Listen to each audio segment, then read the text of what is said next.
अग्रिम जमानत। जब कोई व्यक्ति गिरफ्तार होने वाला हो या उसे ऐसी आशंका हो कि वो किसी केस में गिरफ्तार किया जा सकता है, तो ऐसे में जेल जाने से बचने के लिए वह कोर्ट में पहले ही जमानत के लिए अर्जी लगा सकता है।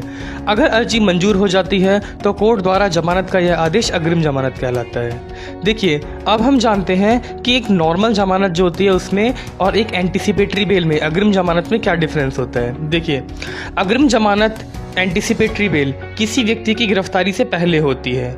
नॉर्मली जो जमानत होती है और जो एंटीसिपेटरी बेल होती है, उन दोनों में सिर्फ डिफरेंस इतना ही होता है कि जो नॉर्मल बेल होती है वो किसी भी व्यक्ति की गिरफ्तारी के बाद होती है, और जबकि जो एंटीसिपेटरी बेल होती है, अग्रिम जमानत जो होती है, वो किसी व्यक्ति की गिरफ्तारी की आशंका पर की जाती है।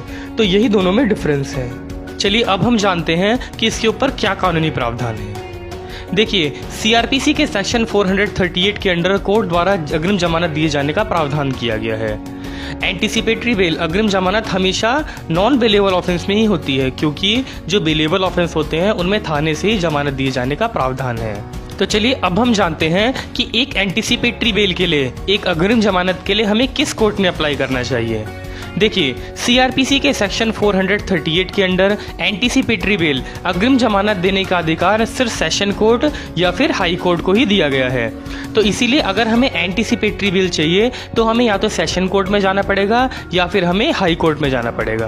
तो चलिए अब हम जानते हैं कि एक अग्रिम जमानत, एक एंटीसिपेटरी बेल कब लगाई जा सकती है।